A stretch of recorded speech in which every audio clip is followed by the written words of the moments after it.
French scientist Louis Pasteur once said, "Le hasard ne favorise que l'esprit prépare." Chance favours the prepared mind. Imagine life without the microwave, without Teflon, Post-its and chocolate chip cookies.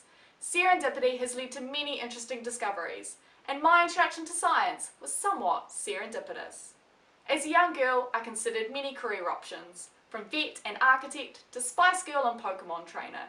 But scientist, which brought to mind images of crazy old coots with fuzzy grey hair and glasses, never seemed like an attractive option to me. I stumbled into science, much like Alice stumbled down the rabbit hole, and my eyes opened to a wonderland. I discovered that science is not about lab coat wearing loners 100 years ago who shut themselves away only to emerge decades later shouting Eureka!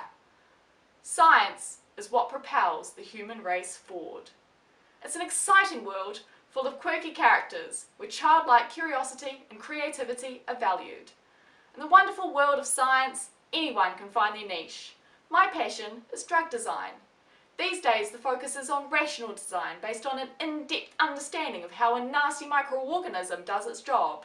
But many important discoveries have been serendipitous, and often the word isn't Eureka as such, but that's funny.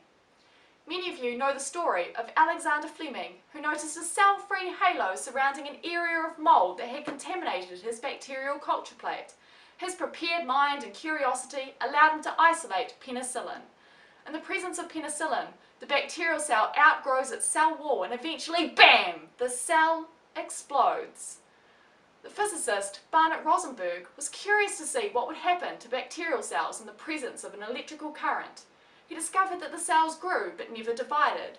This was not caused by the current itself, but instead a chemical reaction between the platinum electrode and the solution that he'd happened to choose for his experiment, which led to the formation of cisplatin, the penicillin of cancer drugs.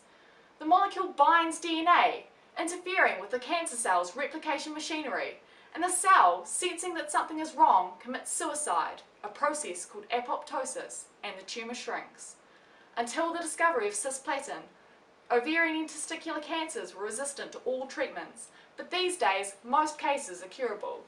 Now you're probably thinking, Emma, you said that science wasn't just about the past. All of this happened ages ago. What about the future?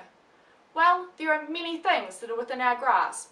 Cleaner, sustainable energy sources, the rational design of better pharmaceuticals, even smaller gadgets and gizmos.